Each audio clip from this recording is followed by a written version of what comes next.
Good morning, everyone. I'm going to call the meeting to order. We don't have all of our members here yet, but we expect them any moment. And we can go ahead with our updates on federal and state legislation. Excuse me. We can go ahead with our updates on federal and state legislation, even without a quorum, so we will go ahead and start. The first item on our agenda is the update from Farming Group. Gary Weitzma will be giving that update. And good morning, Gary. Good morning, Madam Chair. Good morning, members of the committee. Just have one quick update from my written report today.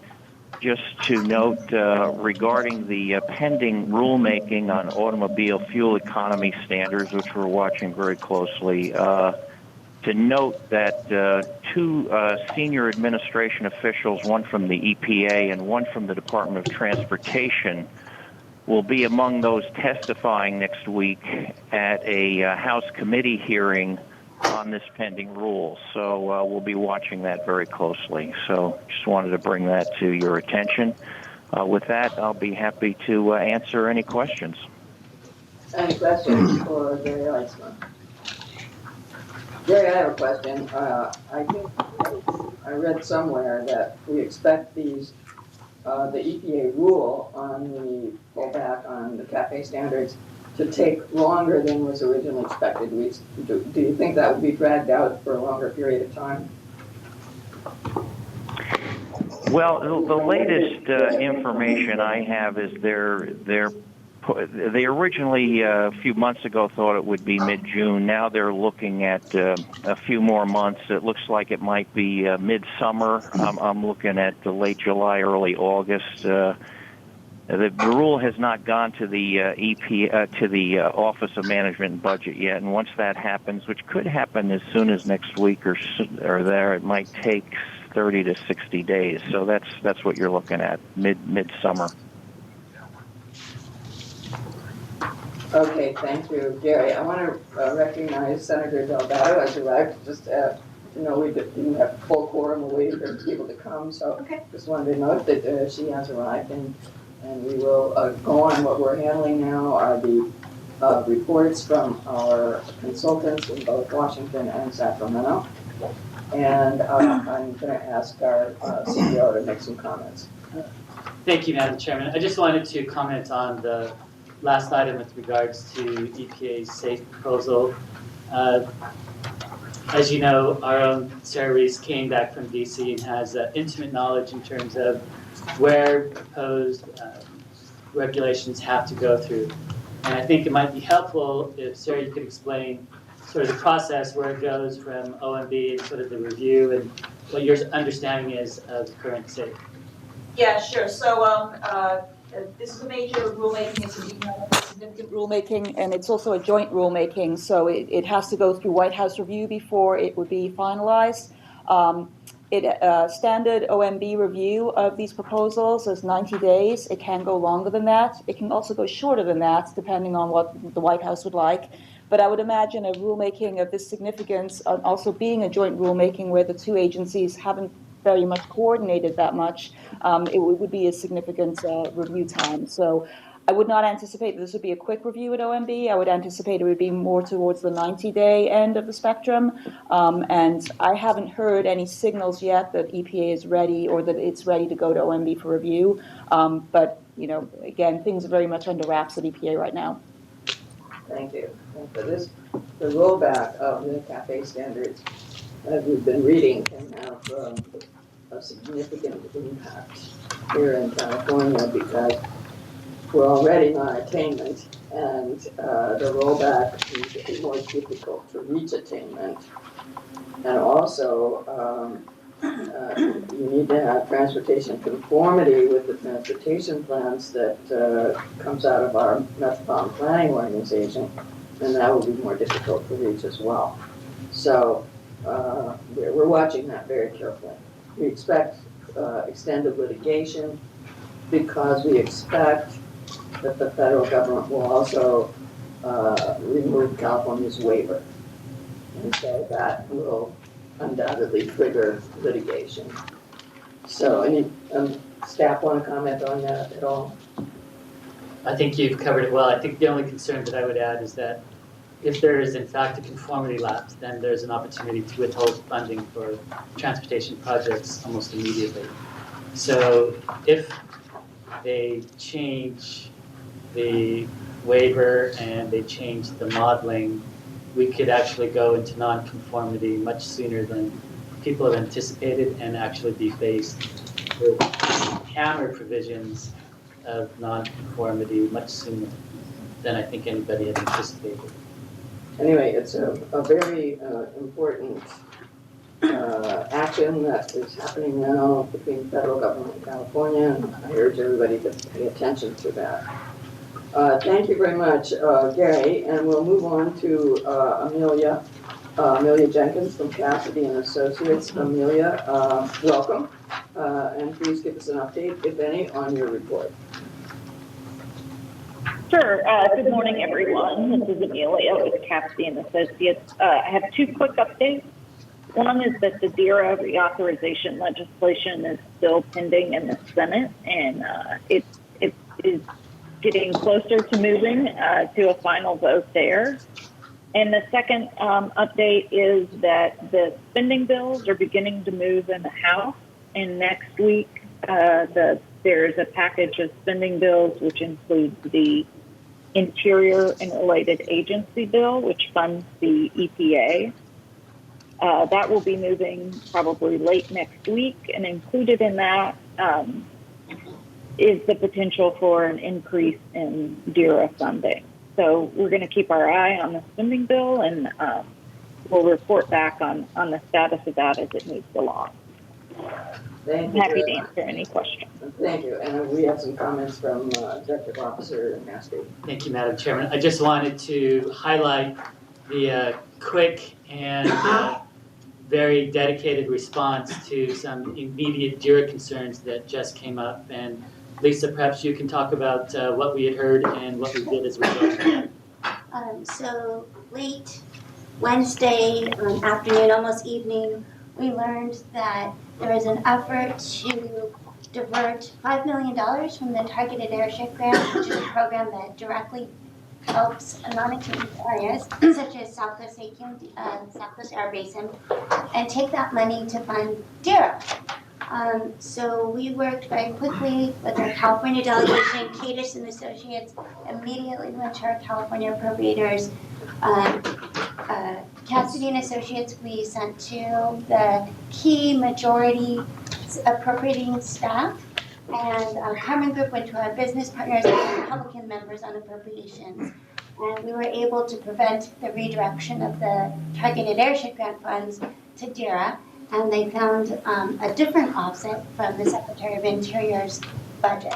So, we're watching it like a hawk to make sure that no other funds are diverted that would benefit Southwest AQMD and our programs, and we'll continue to do so.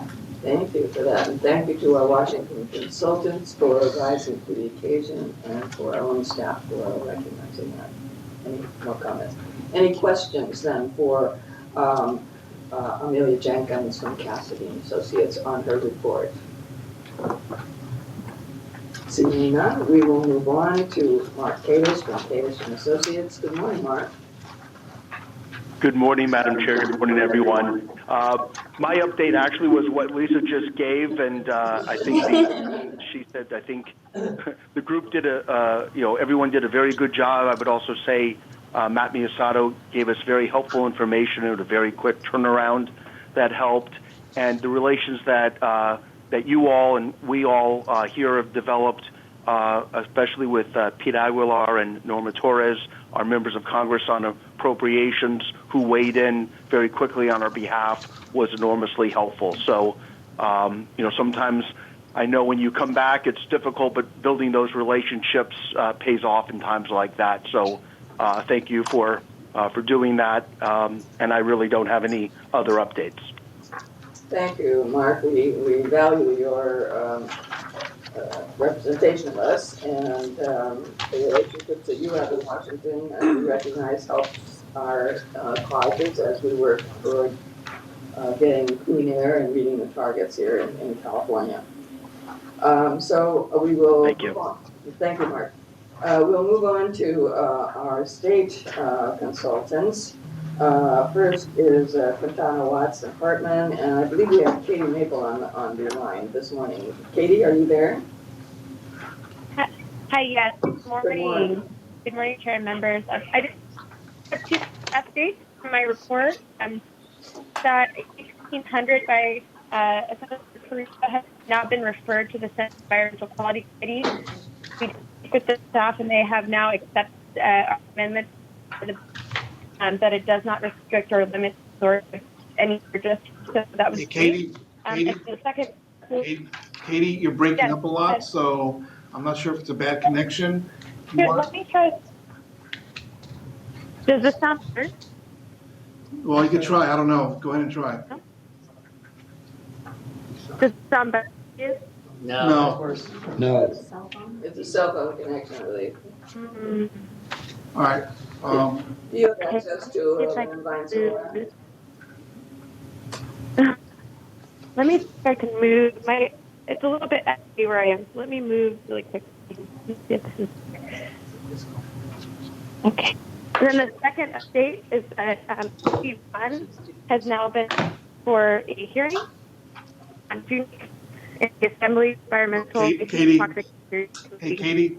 Yeah, it's the same thing. So why don't we, if you can try to get to a landline and then call back, and then we'll just move forward with the other consultants. Okay. Okay. Okay. Thanks. I want to also at this time recognize that Supervisor Rutherford is with us, Supervisor Perez as well. I didn't recognize them earlier, and of course our chair, Dr. Burke, also here. So we went ahead and started with reports, so we wouldn't stay on time, but we welcome all of you. Next up would be Will Gonzalez from California Advisors, and we have Ross Buckley reporting to us this morning. Good morning, Ross. Good morning, Madam Chair. Thank you. I just wanted to provide an update that the California budget was passed yesterday. It was a $214.8 billion budget. Well, as you'll see in the news, that many of the trailer bills or the policies to implement that budget have not been adopted yet, and those will be worked out over the coming weeks. And we'll be monitoring those for AQMD. The second update I wanted to give is that we have two new senators officially elected to the Senate this week, which were sworn in on, I believe, Tuesday or Wednesday of this week. And the first is from Senate District 1, Brian Dolly, who is formerly in the Assembly. And then in Senate District 33, we have Lena Gonzalez. So two new senators in the House. With Mr. Dolly moving over to the Senate, that will spark a special Assembly election for his seat. And that's my update, and happy to answer any questions. Thank you very much. Are there any questions for Ross? Okay, we shall move on to Gonzalez and Sons, and Paul Gonzalez is with us. Good morning, Paul. Good morning, Madam Chair and committee members. Much like the federal update, Ross did a very good job of giving the update that I was prepared to give. Take a step back and be happy to answer any questions if the committee has any. Thank you. Of course, the big news is the budget. The budget must be passed by June 15th, and so that's what's happening in Sacramento. Executive Officer Wayne Nastry. I just wanted to comment for our board's information and perspective that, at least in my mind, that a pretty egregious thing happened in this budget, and that is the use of GGRF funds to fund drinking water programs in San Joaquin Valley. And it really is a redirection of GGRF funds, which were originally designed to address climate and air quality issues. This is a major fund that we in South Coast really should be getting much more of. And for them to divert funds for drinking water, to me, is unconscionable. And it sets a very bad precedent in terms of funds that are out there that are dedicated to one purpose being utilized for another purpose. There's a number of opinions, and there's a number of letters that are being written to voice the concern. In fact, the LA Times today voiced in their opinion their thoughts with regards to the use of these funds. It's an issue that I think that we have to be diligent in terms of going after this and making sure that this doesn't happen again. I mean, we need so much funding for them to take away anything, in my view, and not utilize it for air quality or for climate change is abhorrent. But that's what this legislature did. And I just want to make sure that our board is aware of it. And that has been criticized pretty widely in the newspapers. So people can, we hope you'll pay attention. Madam Chair. Yes, Chairman Burke. This is a complaint that's made throughout my lifetime about every program I've ever heard of. Funds are always redirected. The only problem is when they redirect your funds, it becomes paramount issue. So, I understand Wayne's concern, but it's like it's a tradition or a action that's happened for longer than I've been alive. So, the chance of us stopping it or slowing it down is not very great. Thank you. Any further comments or any questions on the report? Okay. We need to ask for public comment at this point. Barbara. Yes, we should make a general announcement that public comment is, the opportunity for public comment exists on each agenda item. So if you could pick up a card, or if you can't, the cards are on the back table, and provide them to our board committee chair, and then we'll call your name if you want to speak on an item. At the end of the committee, there will be public comment on items not on the agenda, but within the committee's jurisdiction. And I think there's actually a couple, two or three real members here. Okay. All right, if we'll move on and to the next action item. This. Yeah. Katie called that one? Oh, did we get a call back from Katie? on the line. Katie, are you still on the line? Yes, I'm here. Can you hear me better now? Yes, Yes. that's much better. Go ahead, Katie, and give us the. Oh, wonderful. Okay. So I'll make it very brief. So AB 1500 by Assemblymember Carrillo has been referred to the Senate Environmental Quality Committee. Their office has also let us know that they have accepted our amendment to clarify that the bill does not restrict or limit the authority of any air district. We're happy about that. SB1, they sent their asking to be set hearing on state. I'll be watching both of those. We didn't have any questions. Okay, thank you. You started to break up there at the end, but I think we got most of your report. So, are there any questions on Katie's report? Seeing none, we will move on. Thank you, Katie, for accommodating us, and we will hear from you next time. We're going to go to action item, which is number 4 on our agenda. Three. Oh, I'm sorry. I'm just skipping lines. That's fine, it's your prerogative. Okay.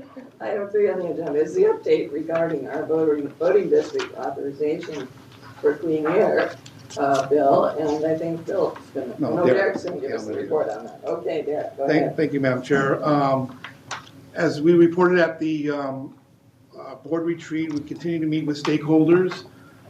Since our board retreat, we've met with a number of transportation agencies, specifically San Bernardino County Transportation Agency, RCTC, Riverside County Transportation Commission, and also Orange County Transportation Authority.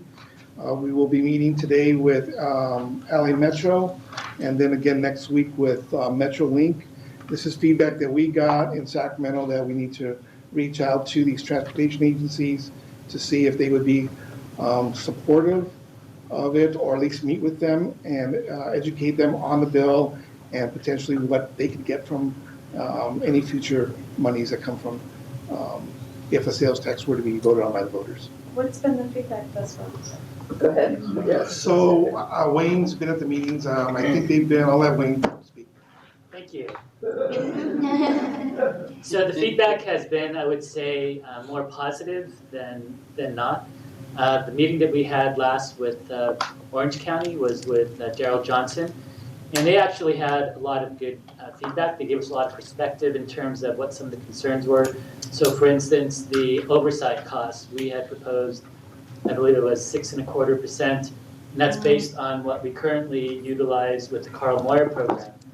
And what we learned is that a lot of the transportation agencies, they're straight pass-throughs, so they don't do a lot of administrative work. But the kind of work that we do with regards to the projects in terms of the quality control, they actually viewed that, I think they called it direct project work, project cost. So there was a difference in terms of how we did that. And so what they helped us understand was we need to explain, what specifically those administrative costs are and how they're different from how other agencies look at that. So we thought that was really good. He also talked about the transportation agencies and just the politics. And he said it would be very difficult for them to openly support. And he said the best you could hope for is for us to be neutral. And he goes, and that would be very helpful as well. So we certainly appreciate that, and they gave us some points with regards to people that we need to talk to. And then we talked about the overall structure of how we were looking at receiving funding, where that funding would go, and how we could work more closely together to align some of the transportation projects and make sure that they were actually getting air quality benefits. And how could we address the funding and the timing of some of those projects, and what would be some of the mechanisms that they could utilize with regards to bonding based on some type of assurance that they would receive funding. And we made clear that the AQMD had to be fully funded, that we had to reach all those goals, and that we would try to incorporate, we looked at it a bunch of different ways in terms of a percentage that would normally go, because we have the cost broken down in terms of the categories that we would actually do the investments to get those clean air benefits. And I think, and I'm going to look to Phil and Derek, but I want to say the amount for transportation-related projects within the AQMD is, what, 6 to 10%? I think when we looked at an initial breakdown, it was about, if you look at things like AB 2766, some of the other transportation type programs, and some now in the early years, but later on, we're looking at potential transportation control measures could be funded through this type of measure as well. And then they're all part of the AQMD as part of the regional transportation plan. So there's some good discussions on these types of topics. And I would say that the conversation with Riverside County Transportation Agency was along the same lines as Orange County. And they pretty much said as much, that they do a lot of coordination, and they weren't surprised at some of the issues that we raised. San Bernardino County, I think, was probably a little bit more challenging in terms of their perspective, and I think they're trying to advance their own measures, and they're concerned. And they really weren't interested in any kind of revenue sharing. They just said, look, you guys need to do what you do, we'll do what we need to do, so don't worry about trying to provide funding through your measure. And we said, okay, thank you very much. And then we described all the other issues.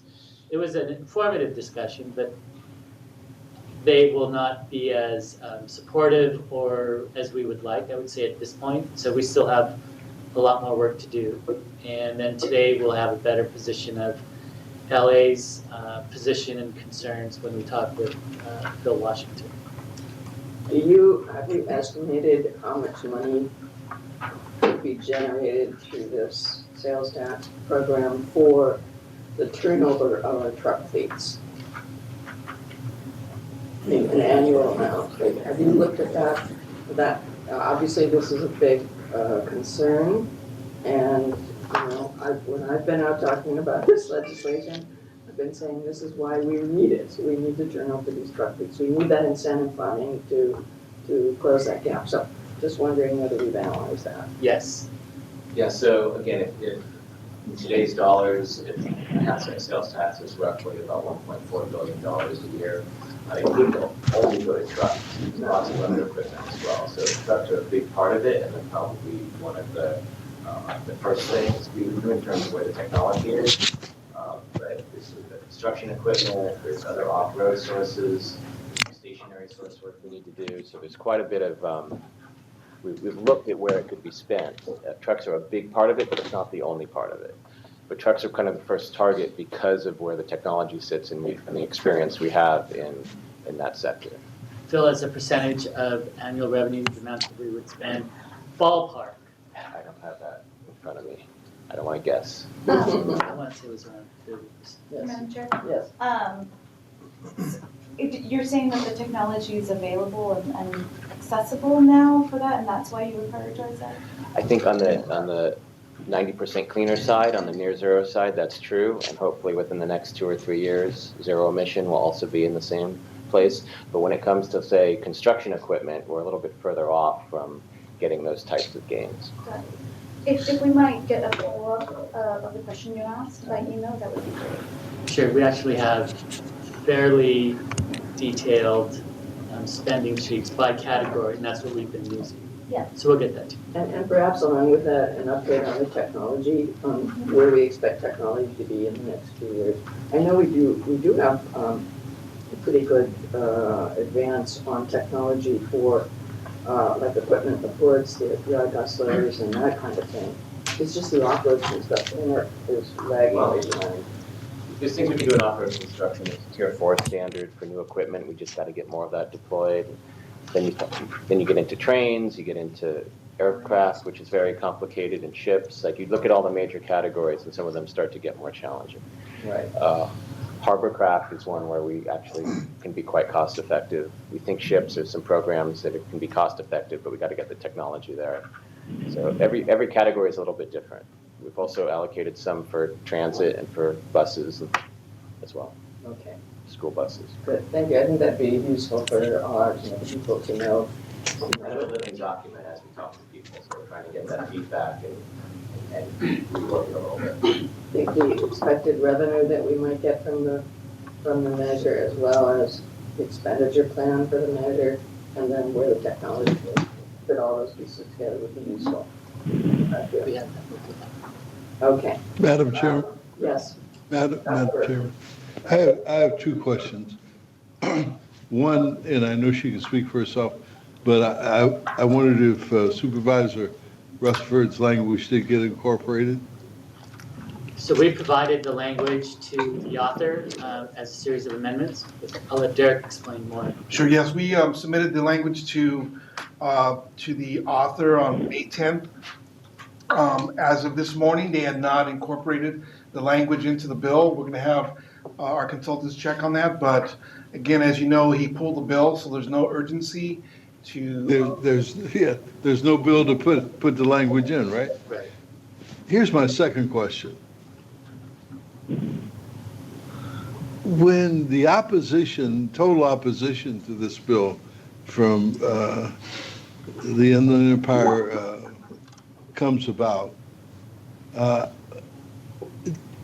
do they not, if by some quirk of nature this thing gets passed, do they not want to participate in the program? Well, what we understood was that I think that question needs to be asked when somebody says, I don't believe in it, I don't want it, take it on down the road, give it to somebody else, I'm not interested.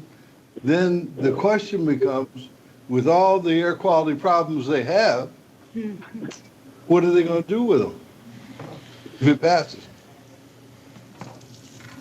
Dr. Burke, I'd be happy to address your point, because I think... You can't answer for the whole region, can you, Supervisor?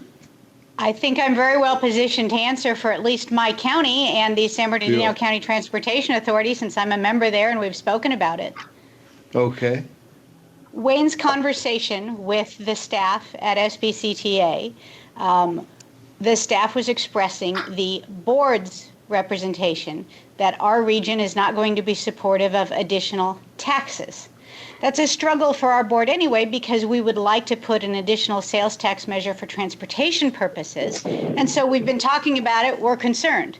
But the people who live in our region already feel overtaxed, and they're not nearly as taxed as some of the folks that you represent in LA, but there is community-wide a distaste for more taxes. So it's a discussion we've been having.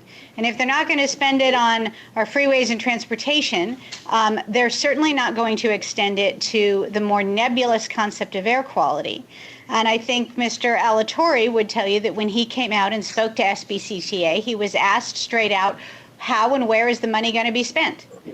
And Mr. Alatorre gave a list of communities where it was going to be spent, and those communities were all in Los Angeles. Really? So if you want to have a shot at convincing either the board or the people of San Bernardino County to support this, the obligation is going to be to explain where in our area is it going to be spent and how is it going to be a direct benefit to the people of our area. And that case has not been made yet. Well, I think that's partly your job, isn't it? Well, I think it's the job of the AQMD board to decide how such funding would be spent, and we haven't done it yet. So I don't have anything to represent to my constituents because we haven't decided how we'd spend the money.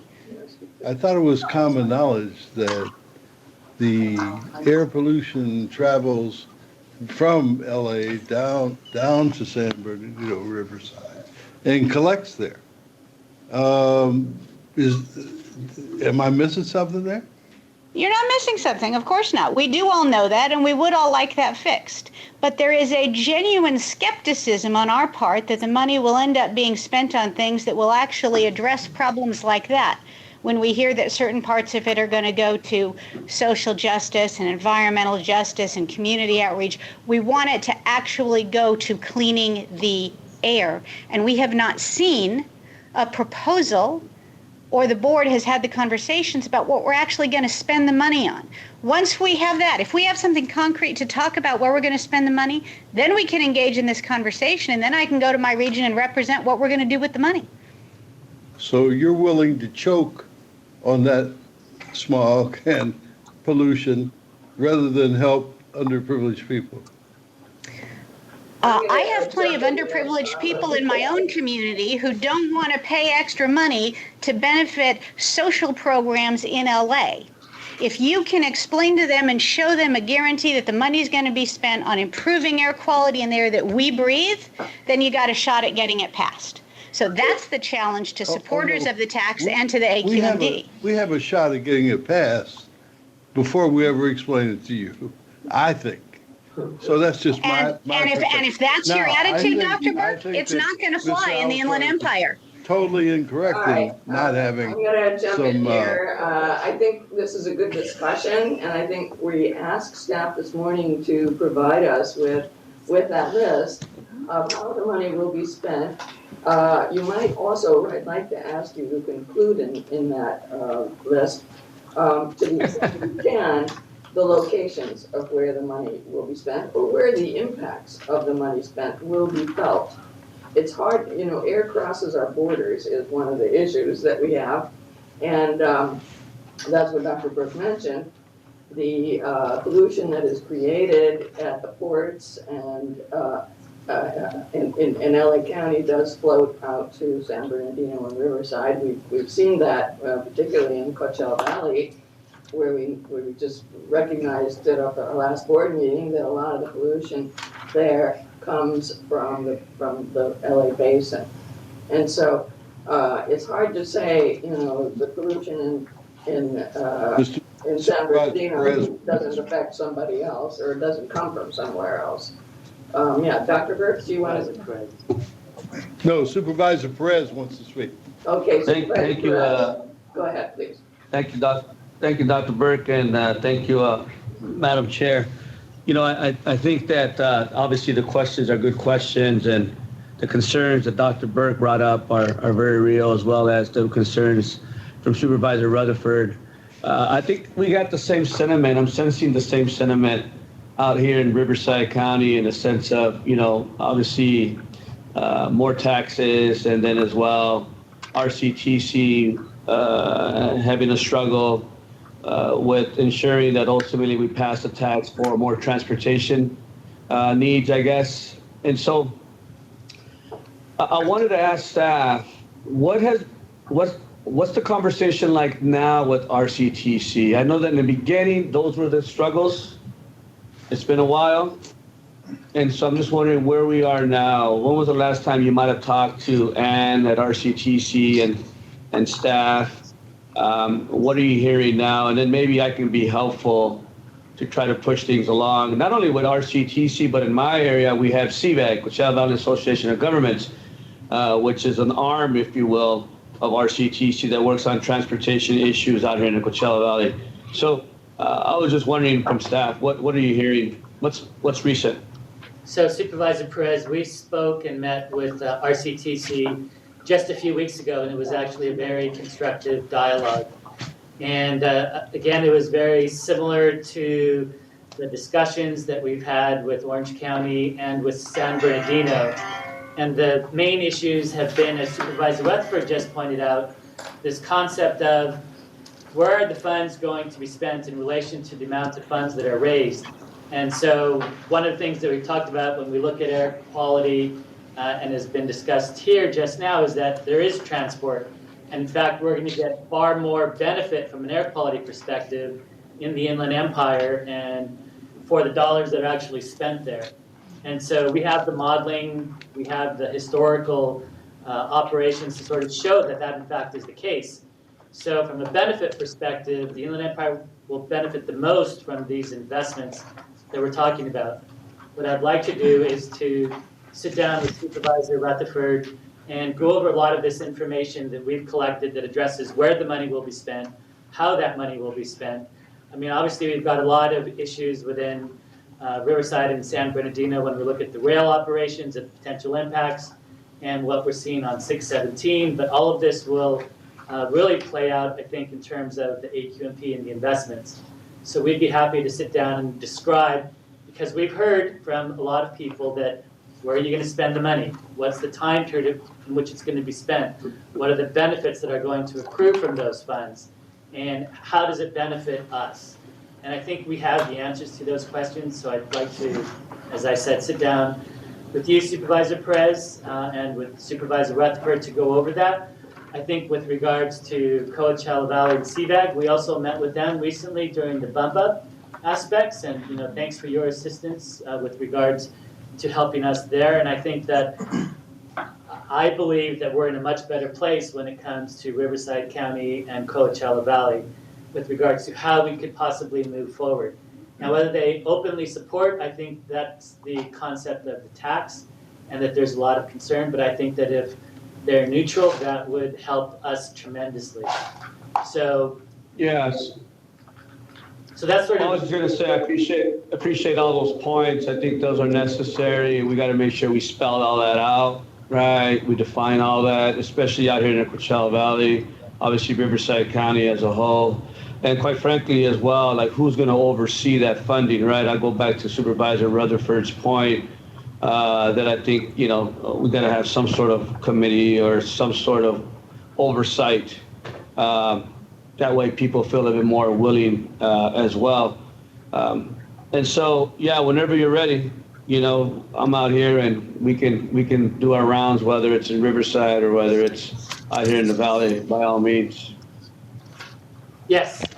Wayne, I'd welcome the opportunity to have that conversation and to start those discussions. But as you were reflecting a few minutes ago, when the state spends money that's supposed to be spent on cleaning the air, on water, our credibility is going to be strained. People are going to look at that as an example. Gee, we thought the cap and trade was going to help us with this, and the greenhouse gas stuff funding was going to help us with this.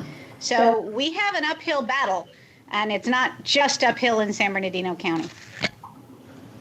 Thank you, both Supervisor Perez and Supervisor Rutherford, for that discussion. I think these are really important points that when we look at taxing people want to know where their tax money is going to go.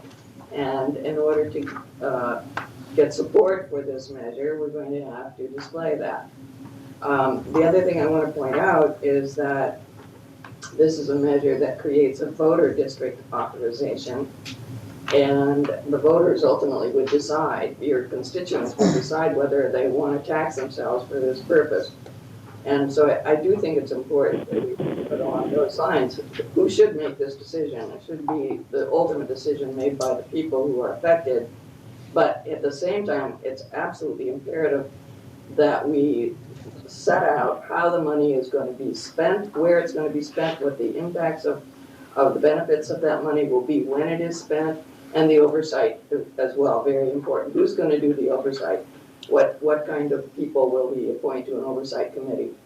And all of that is important to have that outline, the parameters of this set out before we proceed with it. Those are all important points. So I welcome further work on this from our staff, with our board, with our constituents, and this bill is suspended. It's a 2-year bill now, right? That's where it is. So it would be coming back to the legislature next January.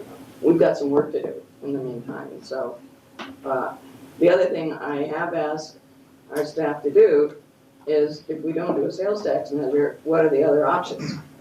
Where else can we find the $1 billion a year we need to meet the requirements of the AQMD?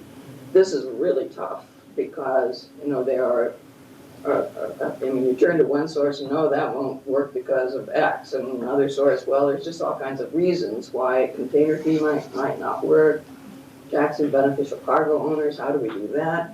So there's just all kinds of issues to be considered if we look to other options. Ultimately, if the voters decide, the voters have said this is important to us, and we're willing to tax ourselves for this purpose. So, everything requires balancing the needs, the economy, and the environment, and we know we're stuck with a tough job, but we volunteered for it, didn't we, when we ran for office or got appointed to these positions. Okay, good discussion. Thank you for that. Let's now move on to the bill that's in front of us. That is Bill SB 216, authored by Galgiani. And Philip, you have the report on this. Yes. Good morning, Madam Chair and committee members. This bill would, until January 1st, 2025, add a used heavy-duty truck exchange program as an eligible project for funding under the Carl Moyer program. The bill is intended to create an incentive for larger companies that are more financially equipped to help smaller companies get older and dirtier trucks off the road, passing through a scrappage incentive. The bill would allow the larger companies to buy a new truck and pass on their used but still relatively clean trucks onto a smaller company. The smaller company would then either scrap that truck or move it out of the state. And it's the higher emitting or older truck, and that larger company would then receive the incentive. This bill is aligned with South Coast AQMD's priorities regarding reducing criteria pollutant and toxic emissions and facilitating attainment of federal standards within the South Coast District. And also, previous amendments to the bill addressed a concern that the bill might make the truck exchange mandatory for air districts, but now the bill clarifies that this truck exchange is optional. Staff is also recommending amendments to the bill. First, the bill requires that vehicles purchased as part of this truck exchange program remain in the state during their entire vehicle project life. This requirement is actually more stringent than Carl Moyer, which only requires a vehicle to stay in the state for at least 51% of its project life. Thus, the bill's requirements could limit the project applicant eligibility. So staff recommends amending the bill to make this requirement consistent with the Moyer program. Also, to ensure that the truck exchange results in actual emission reductions, staff recommends clarifying amendments that would first require new vehicles purchased as part of the truck exchange to meet or emit less than at least one of CARB's optional low NOx engine standards, and also to require owners of fleets that are purchasing a new vehicle as part of the program to sell or otherwise provide their existing vehicles to the owner of a vehicle that has a higher emitting vehicle than the one that's being transferred. Then that higher emitting vehicle would then be scrapped and permanently moved out of the state. So overall, staff recommends a support if amended position on this bill. Thank you. I'm gonna jump in here first because as I read this, I had some concerns about how the language of this bill will interface with CARB's truck and bus rule. And I asked our staff to go back and look at that as well as our legal staff. The truck and bus rule does require that by 2023, all heavy-duty trucks must be 2010 or newer. And so this creates a bit of an issue if you have an older truck that comes into life as a result of this, and then there's a requirement that stays in the state for the rest of its life when it may be older than 2010. So I asked staff to take a look at that and consider additional amendments that would make sure that it doesn't conflict with the truck and bus rule, and would staff comment on that? Sure, and thank you very much for raising that concern. We took it back to staff, and basically our suggestion was to adjust the amendments, the suggested amendments. First, for the first amendment, just adding a reference that the project life requirement be consistent with both Moyer and existing state regulations, so it covered the truck and bus rule. And then also by adding that a truck purchaser is allowed to transfer the used truck to an owner of either a higher emitting truck or an older truck if the two trucks involved are certified at the same emission standard. And that's what would happen in 2023 when the truck and bus rule basically requires all the trucks to be at least at a 0.2 standard. So that would alleviate that concern, or we hope it would. Right. And then the other thing was having the truck stay in the state for the life of the truck, that I think we wanted to add language, or that it would be consistent with the requirements of the program or existing regulations, existing law, existing regulations. Absolutely, yes. Okay. So now with that clarification, I'll ask, does anyone have any questions about this program? I do, Madam Chair. Yes. Have these amendments been vetted with the staff, with Galgiani staff? We contacted Galgiani staff previously and gave our concerns. Usually what happens is once we get our established position, then we can go ahead and share our specifics, but we wanted to just make sure that, of course, our committee and the board is okay with that position. Okay. They've said that they're interested in hearing our concerns and hoping to be able to work with us, so we're optimistic. Any other questions? I think the concept is good, because one thing we've seen is the difficulty with the small truck fleets. They just don't have the money to do the turnover. And then Moyer program requires scrapping a truck, whereas it might still be a pretty usable, good truck and cleaner than something the small fleet owner is driving. So it gives us a mechanism to correct that imbalance. But I do think we need to work with the senator, where's she a senator? Senator, yeah. To clarify the language and make sure we're not running up against CARB regulations, the truck and bus rule on this. So, if I might add, yes. I'm completely supportive of the concept. I want it to be useful to as many people as possible. So I'm, whatever is within state regulations, but not overly restrictive is wonderful. Okay, any other comments or questions about this? And I don't have any cards. Any public comment on this bill? Okay, no. Well, I will entertain a motion. I'll move that we recommend the position on state bills as amended with the clarifying language today. Thank you. Second from anyone? Virtual audience. There it is. Second. Thank you. Thank you, Supervisor. Okay, and then we'll take a roll call vote, please. Dr. Burke, Aye. Senator Delgado, Aye. Supervisor Perez, Aye. Supervisor Rutherford, Aye. Mayor Mitchell. Aye. Motion passes 5-0. Thank you. And the last item on our agenda is the report from the Home Rule Advisory Group. That's a written report. And so, is there any other business to come before this meeting? Seeing none. Is there any public comment? General public comment? Madam Chair, Okay, Dr. Burke. I have some public comment. All right. You know, the thing that Supervisor Rutherford said that was absolutely on point was when you designate money to do one job and you change it to do another, that really undermines public confidence. So, you know, I think that we ought to spend some time trying to figure out if there is such a way to make sure that if this thing does go, that this money does go for what we say it goes for. And like Supervisor Perez says, that we have a organization or committee or whatever to make sure that the expenditure of the money is done in the manner in which we say it's going to be done. Because this is a huge amount of money you're talking about here. Now, it solves a huge problem. It solves a problem that is probably beyond most people's comprehension. So I can understand how some people might not understand it or have self-interest that might be counter to our goals. But this is something that's so important. One last thing, because I have to get to the to the admin committee meeting.